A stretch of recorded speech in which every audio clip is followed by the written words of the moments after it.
Recently I just played through all of the mainline Mario Kart games on this channel and I had such a blast. Well, mostly had a blast. So now that I have fresh knowledge on each of those games, I figured now would be a good time to rank each game based on how good I think they are. I won't be just ranking the mainline games, but every single game in the franchise. That includes all 4 arcade titles, home circuit, and of course, Tour. Even though I count Tour as a mainline game, the recent Asuka developer interview proves that Nintendo thinks otherwise. This list will be based on my experiences with each of these games and will be 100% my own opinions. So if you're looking for a definitive list, then this video isn't for you, I'm afraid. And before anyone gets mad at some of these picks, I love every single game in this list. So if your favourite game is lower down in the list than you'd like, that doesn't mean I don't like it at all. It just means there are games in this series that I like more. With all that said, let's get started. Coming in first at the number 15 spot, we have Super Mario Kart.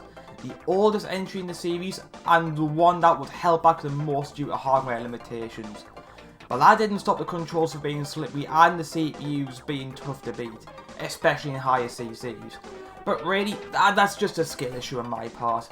I can imagine this game being pretty satisfying once you master the controls and all the corners on each of the courses. Speaking of courses, apart from a few that stand out, the designs are all mostly basic. But again, that's due to the hardware limitations of the SNES.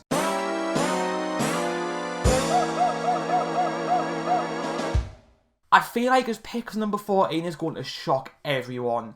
Mario Kart 64. I never grew up with this game, so maybe that's why I can give an opinion like this. But as for the course designs, the game improved significantly from Super Mario Kart. But my god, are the CPUs a pain to deal with. The rubber banding is easily the worst in this game by a mile, and the controls aren't that much better than Super Mario Kart. When I played through all the Mario Kart games, this one easily caused me the most stress and anger.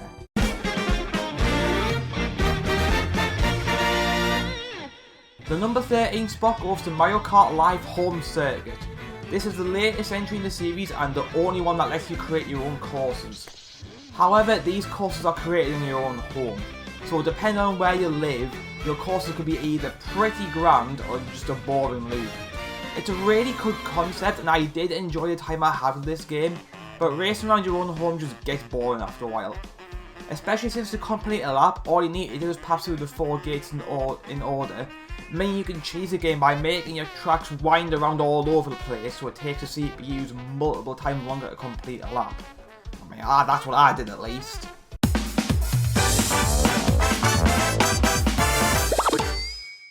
Mario Kart Arcade GP VR comes in at number 12.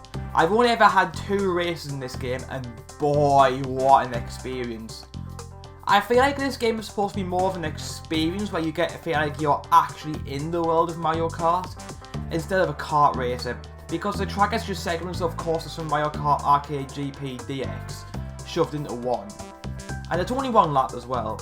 It's just a shame this game isn't as accessible as other arcade games because it is a very, very fun time. Next up at number 11 is Mario Kart Arcade GP, the first entry in the arcade titles and a very solid start.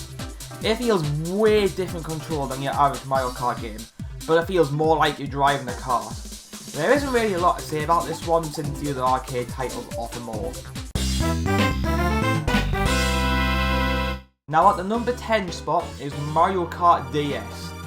This one I know is a favourite for a lot of people, and I remember loving this back when I was a child. But after revisiting it recently, I found it to be more boring than I remember. Bear in mind that I only revisited the races and nothing else. If anything that would make this game stand out, it would easily be its mission mode. Challenges like driving backward or beating a speeding car in Shroom Ridge were absolutely amazing. And don't even get me started on the boss battles.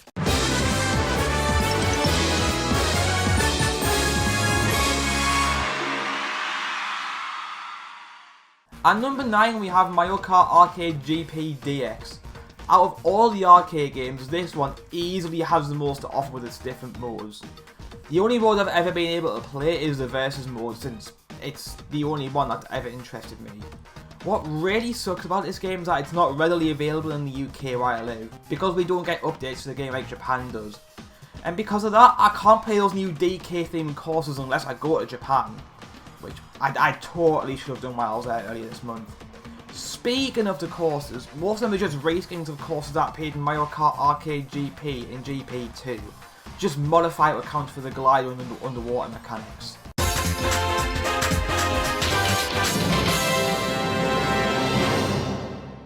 Number 8 goes to Mario Kart Arcade GP 2. This was the first Mario Kart arcade game I played, and boy did I have a blast. This game uses pretty much everything from Mario Kart Arcade GP, but adds more courses and characters, making the sequel by far the better game. Honestly, between this and GPDX, it was hard to decide which one I liked better, but I eventually decided that this game was better because I remember the races in this game getting way more fun and chaotic than in GPDX. But that could just be nostalgia talking.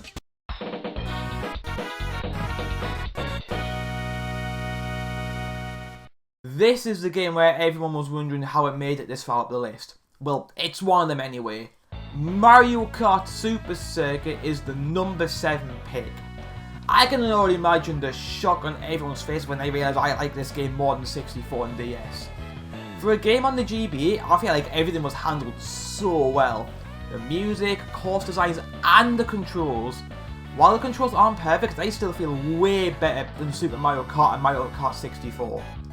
Well, they should, since this is a newer title in the series.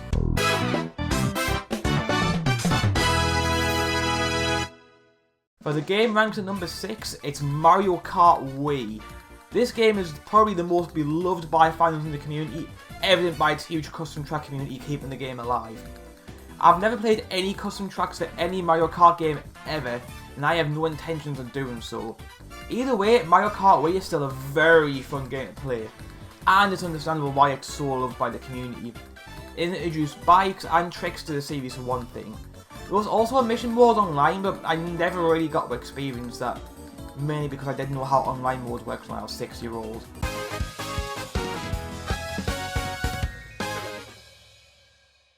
Number 5 is Mario Kart 8, the original one. I remember back in 2013 when I first saw the trailer for this game, and I was so excited for it to come out. Then almost a year later, it did, and I fell in love with it.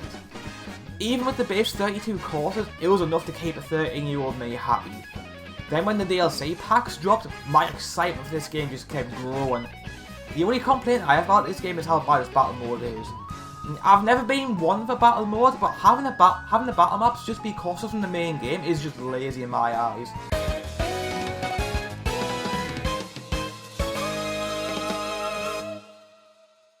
Mario Kart 8 Deluxe comes in at number 4. If it weren't for the booster course pass, then this game would easily rank under Mario Kart 8. Yes, this game did fix battle mode from base 8, but it feels empty without any new courses. I know we got Bowser Jr., King Boo, Drybo, and the Inklings as characters, but that wasn't enough for me. I wanted more courses to race on. Then after 5 years of waiting, we got the booster course pass, and I was the most excited I've ever been for downloadable content in my life. Now this will be by far the most controversial opinion I have, but Mario Kart Tour is my 3rd favourite game in the entire franchise. I know, I enjoy what is probably considered by most to be the worst game in the series. I'll explain why I love this game so much, but I plan to make a video defending Mario Kart Tour, so stick around for the full explanation. For now, I'll just put it down to how the game is always getting new content. Or was, I should say. Well, if the new leaks are correct, then we might be seeing some new cars and a new driver coming to Tour very soon.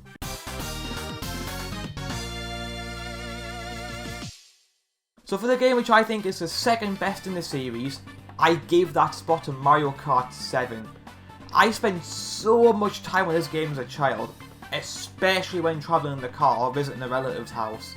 I took this game everywhere with me, and boy did I play the heck out of it.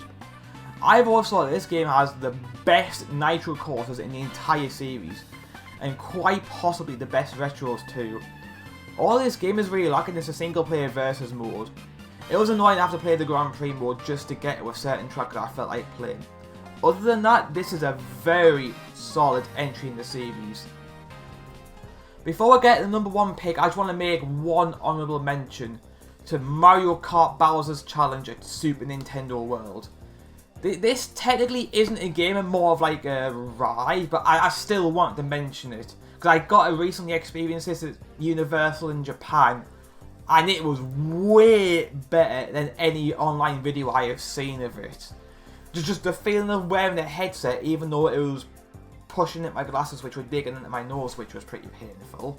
But still, the experience of that, turning the wheels, looking around and seeing all the other racers just driving by and firing things at them, that it did feel more like a game than a ride, but technically isn't a game, so I didn't want to include it on this list.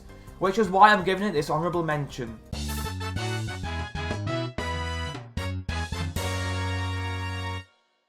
It shouldn't come as a surprise as to what ranks the number 1 spot. That is, if you've been keeping up with which games I've already ranked. That, or if you've watched the video where I stated that this is my favourite game. Mario Kart Double Dash.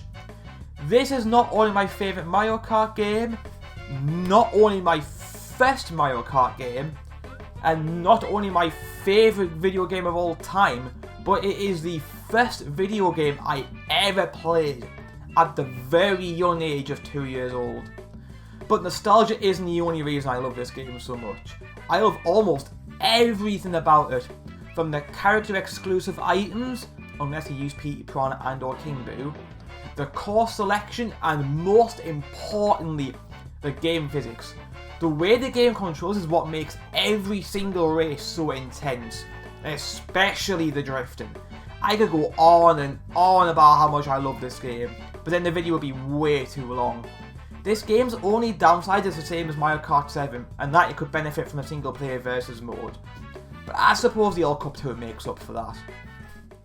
So that's my 100% personal opinionated ranking of each Mario Kart game in the franchise. Obviously not including Mario Kart World, as it hasn't been released at the time of making this video. As always, I'd love to hear all of your opinions on which Mario Kart game you think is the best. So please feel free to leave your own list in the comments below. Now that's all for this video. Make sure to like, subscribe, all the good stuff, and I'll see you in the next video.